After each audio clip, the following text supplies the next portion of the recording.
Today we will be learning subject science of class 8th. Our first chapter was crop production and management. Till horticulture we have done in our first period, that is last video. Our next period, second period, today is our second period, and let us continue this topic. Quality in agriculture consists mainly of activities that are essential in improving the environment for the growth of the plants and animals and improving the usefulness of the plant and animal.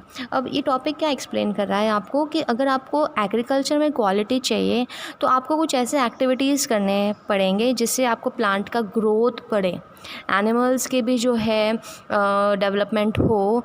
जैसे अगर आप कुछ animals रख रहे हो जो milk production के लिए है तो उसकी मिल्क की क्वांटिटी ज़्यादा हो, आप एनिमल्स रख रहे हो और मिल्क बिल्कुल नहीं आ रहा है तो वो आप क्या लॉस में जा रहे हो।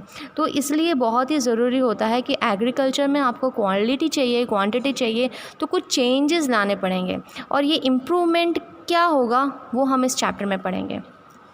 To improve the environment for plants and animals, the soil is prepared for the growth. अब सबसे पहले जो है आपको करना पड़ेगा, सॉइल प्रिपेयर करना पड़ेगा। मतलब आपके पास लैंड है और उसकी मिट्टी अच्छी नहीं हो तो आप भले कौन से भी सीड डालोगे वो फसल कोई काम की नहीं रहेगी, वो उसमें कोई ग्रोथ अच्छे से होगा भी नहीं, ठीक है ना। तो सॉइल को प्रिपेयर करना है टाइमली, ऐसे नहीं कि बहुत टाइम निकल गया फिर आप जो है खेती करने जाओगे तो ये चीज़ें बिल्कुल भी इस प्लांट को सूट नहीं करती। फिर फर्टिलाइजर्स बहुत ही इंपॉर्टेंट है। क्या होता है फर्टिलाइजर्स, ठीक है ना। मैं ये अंडरलाइन कर रही हूँ वर्ड्स, मैं कुछ वर्ड्स अंडरलाइन करूँगी जिसका वर्ड मीनिंग आपको करना है इस बार, ठीक है ना, ताकि उस चीज़ के बारे में आपको और अच्छे से समझ में आ जाए। वर्ड मीनिंग के लिए आपको डिक्शनरी लेनी है, कुछ अंडरलाइन वर्ड्स है, ये वर्ड स्पेलिंग्स भी लर्न करना है प्लस उसका मीनिंग भी निकालना है और ये थोड़ा थोड़ा मीनिंग से आपको उस चीज़ के बारे में और अच्छे से समझ में आ जाएगा। तो फर्टिलाइजर्स मैं इसको हिंदी में तो समझा देती हूँ, कुछ ऐसे इनऑर्गेनिक खाद होता है, ठीक है ना, जो प्लांट को डालने पे उनकी ग्रोथ अच्छी होती है, ठीक है।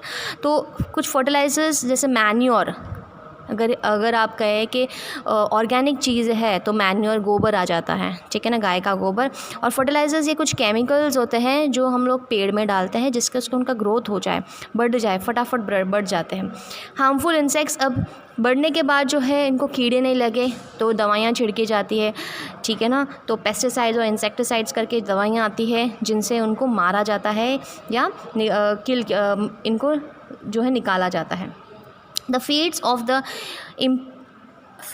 the animals and their shelters are taken care. अब एनिमल्स अगर रख रहे हो तो उनको क्या खाना, फीड मतलब खाना, और उनको क्या शेल्टर मतलब कहाँ रखा जाता है, किस जगह पे रखा जाता है, वो बहुत इंपॉर्टेंट है।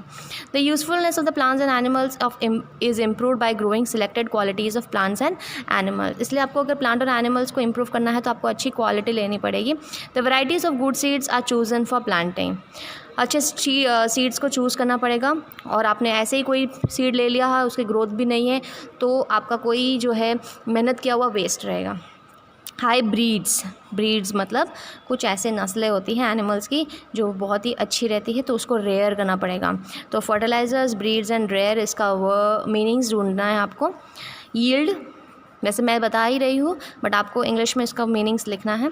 यील्ड मतलब जो क्वांटिटी, आप कितनी मात्रा में जो है चीज़ें ग्रो कर रहे हो, उसकी क्वांटिटी बढ़ानी है। The land where plants are cultivated is known as field. तो जिस जगह पे प्लांट्स को उगाया जाता है उसको क्या कहते हैं, field. If you visit a field during the, ये आपको एक मैं क्लास वर्क होमवर्क डालने वाली हूँ तो ये मैंने अंडरलाइन किया हुआ है, जो आंसर है आपको लिखना पड़ेगा। इफ़ यू विजिट, मैं बीच में आपको सारे बता रही हूँ, फिर लास्ट में होमवर्क मेंशन कर दूँगी, आपको वापस उसको ढूंढना पड़ेगा, ठीक है ना। आप बड़ी क्लास में हो तो ज़्यादा जो है डिटेल में मैं आंसर्स मेंशन नहीं करूँगी, आपको खुद से सर्च करना है। If you visit a field during the different period in the year we can find the farmers performing various activities like preparing the soil, sowing the seeds, watering the field.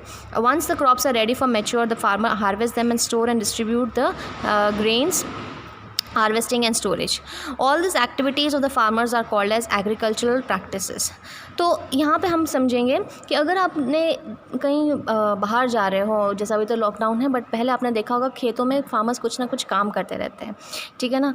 अब इनका काम क्या होता है, सबसे पहले प्रिपेयरिंग ऑफ सॉइल, मिट्टी को प्रिपेयर करते हैं, फिर उसमें सीड्स डालते हैं, फिर उनको पानी देते हैं और धीरे धीरे जब क्रॉप बढ़ जाता है, मैच्योर हो जाता है, तो उनको काटा जाता है, फिर थोड़ा टाइम रखा है, स्टोर करके बोरियों में भरा जाता है, फिर उनको डिस्ट्रीब्यूट किया जाता है। तो ये सारी एक्टिविटीज़ मतलब प्रिपेयरिंग ऑफ सॉइल से डिस्ट्रीब्यूशन तक उसको हम लोग क्या कहते हैं, agricultural practices. If you have ever seen a tractor in a field, you have seen one of the most common machines used by the farmer in the field. तो ये ट्रैक्टर सबसे कॉमन चीज़ है। इसके अलावा और भी बहुत सी जो है चीज़ें फार्मर इस्तेमाल करते हैं, उसको हम लोग क्या कहते हैं, agricultural implements. The farmers use all kind of machineries to make the job of the growing plant easier. The tools required to carry out the activities involve in cultivation of the plants are known as agriculture implements. तो ये एक और question है कि agriculture implements किसको कहते हैं, ठीक है। जो चीज़ें हम खेती के लिए इस्तेमाल करते हैं, जो औजारें हम खेती के लिए इस्तेमाल करते हैं, उसको क्या कहते हैं, agricultural implements. Some of this implements are used with the help of some animals like bullocks and camels. कहीं कहीं जगह लोग ये जो प्लाउज़ वगैरह है बुलक्स के सहारे, बैलों के सहारे या ऊँटों के सहारे जो है यूज़ किया जाता है।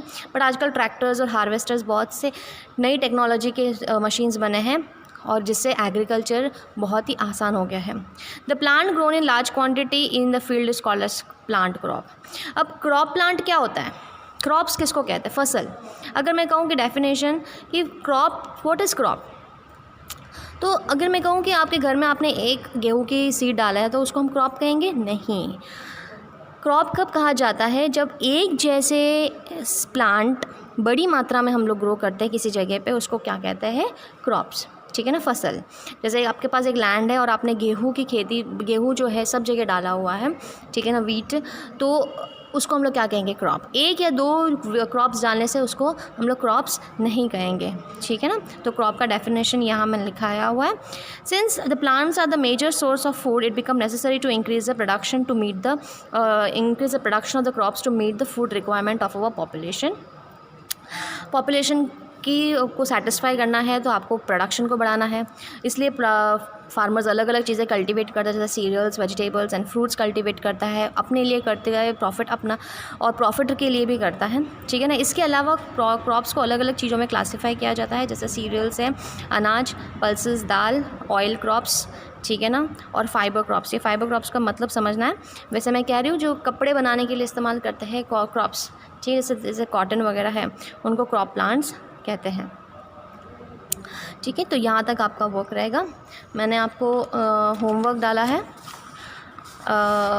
वर्ड मीनिंग्स है, आपको क्या करना है, हार्ड वर्ड्स जो है तो वो वर्ड्स ही है, बट उसका मीनिंग्स भी निकालना है, ठीक है ना। हार्ड वर्ड्स की मीनिंग्स निकालनी है, जैसे फर्टिलाइजर्स, ब्रीड, रेयर, यील्ड।